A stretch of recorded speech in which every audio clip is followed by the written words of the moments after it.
This is the new civil rights struggle of the 21st century, this whole immigration situation.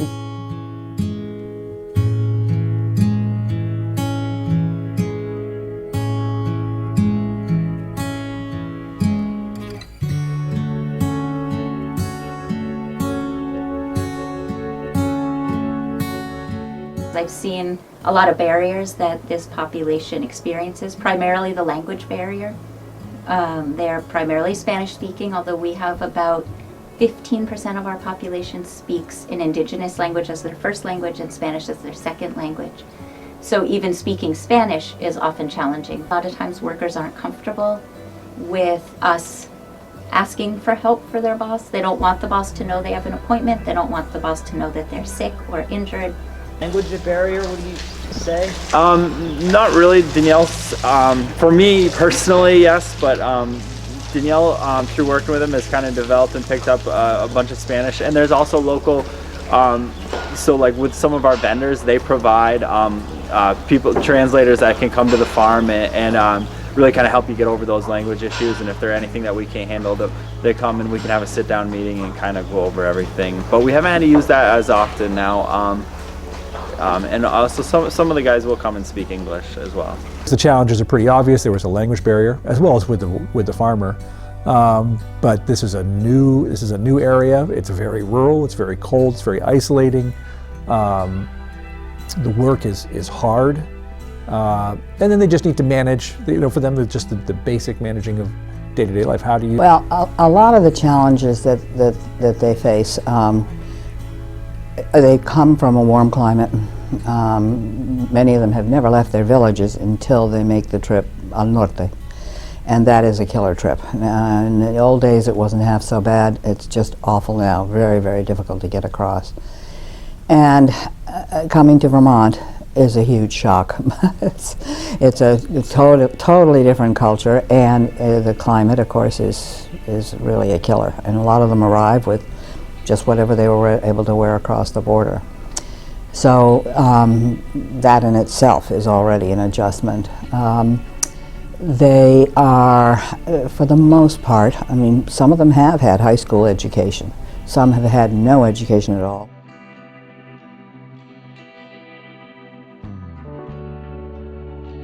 The basic issue is that farmers all of a sudden had to become, in Mexico the word is a patron, rather than just a boss.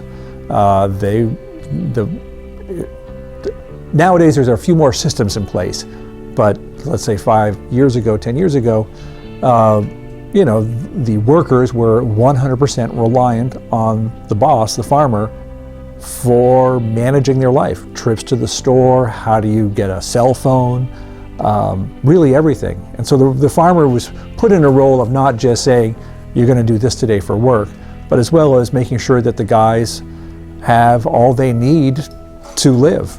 And I wish I could say everyone was great.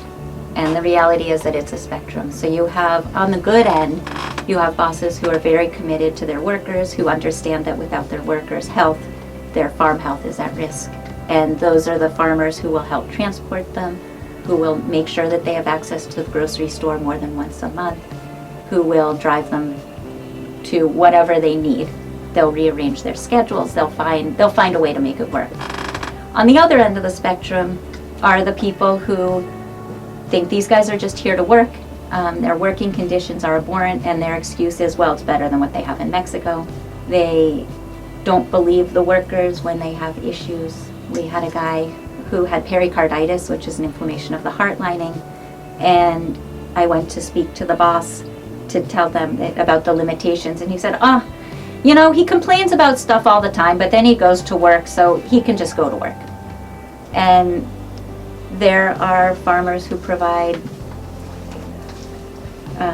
housing that is subpar. So we went to visit a young couple, and they were living in a little house, and the only way you could get into their house was walking through the barn, which was knee-deep in manure, or through the cow yard, which was also knee-deep in manure. They didn't have water that you could drink from the tap, and they had to go outside to Portolet to use the bathroom. My personal experience is that I manage all of the Hispanic employees, so they come to me for any problems they have. Danielle takes care of their daily job duties, the ins and outs of what they do every day. She provides their schedule, sets the shifts, and really just manages their everyday need. They are kind of here. They network pretty well, but they also they will come to you for some small things that they need in their daily lives, and try to help them out any way we can. For most of all, we've had some good experiences. We've had 4 or 5 guys here that have been here for a long time, and do great work for us, and we've kind of developed some pretty close relationships with them.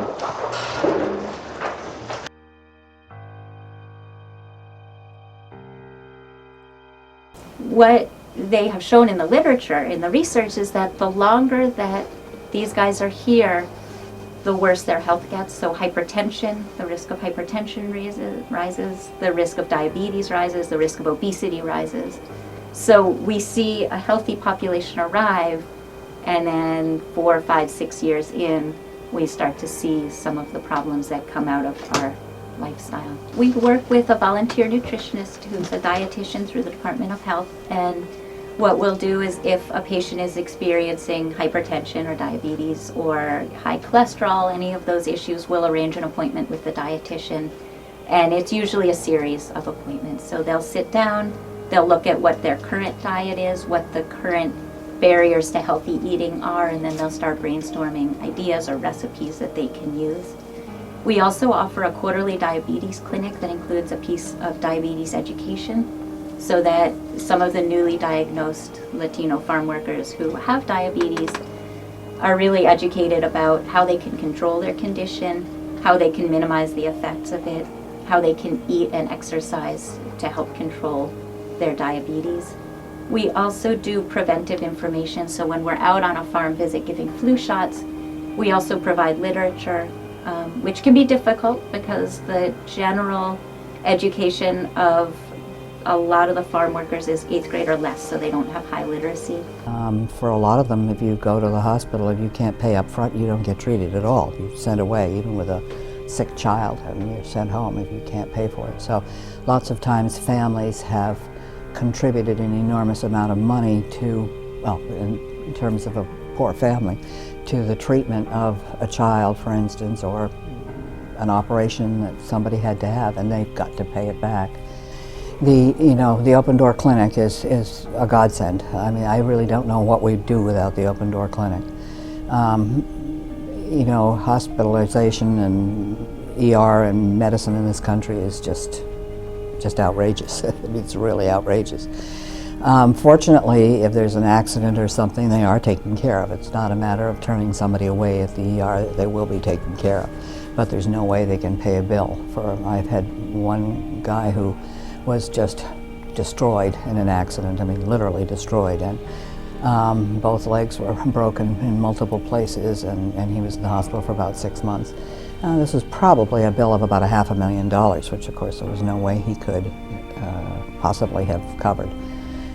He was handled by some of the best surgeons in Vermont. He, had physical therapy. He had home health. I mean, everybody took care of him because he would have died otherwise. In this country, we don't usually let that happen. Things have come a long way, and we are extremely fortunate in Addison County that there's really a full-on system in place to handle this. We have got the open door clinic, which has evening hours. They have bilingual people who work there who can take the phone calls. It used to be, in my job, I would have to sort of manage all this, and then they sort of took over by bringing people in who could speak Spanish, by having a lot better outreach, and it's an excellent system now where a Hispanic worker can call the open door clinic, can make his own appointment. They'll help arrange transportation. They'll help have an interpreter at the appointments. Any follow-up appointments with specialists, they'll arrange to have an interpreter there. There's an amazing network of volunteers.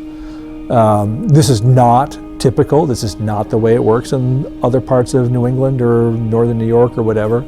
We're very lucky here. Open Door Clinic has been great. These guys have a place they can go and trust, and they definitely seem to utilize that service, and we're very grateful for it, and it seems to help them out a whole bunch.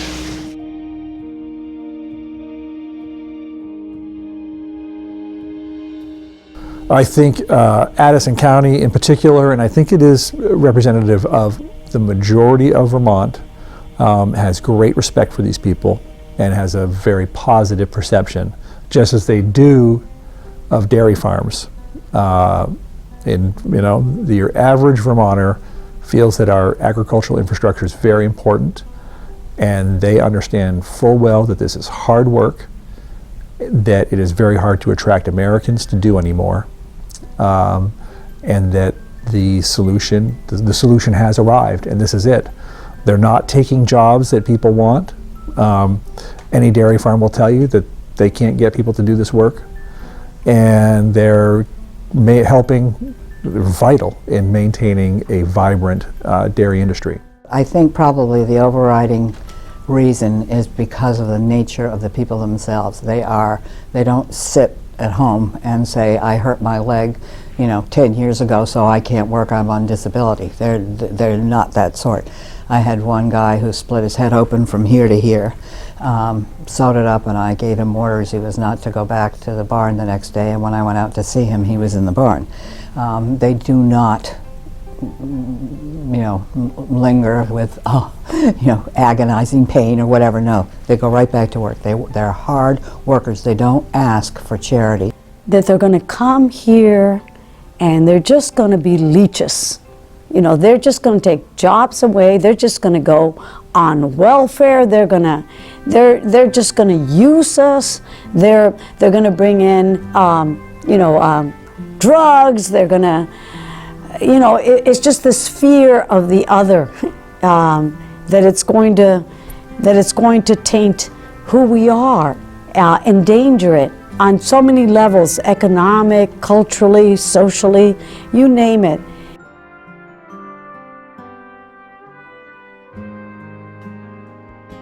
It is what you're seeing today. I think without significant immigration reform, because I think we can say with some confidence that the vast majority of these workers probably are not here legally and are living under the constant threat of being caught and deported. Although we have a very progressive and thoughtful law enforcement philosophy here. But I think the future is what you're seeing today, which is more and more automation on dairy farms. It's always going to require a certain level of labor, and that labor is going to have to work odd hours, so I think there will still be a need for them. I think knowing how important it is to have access to health care without barriers when you need it.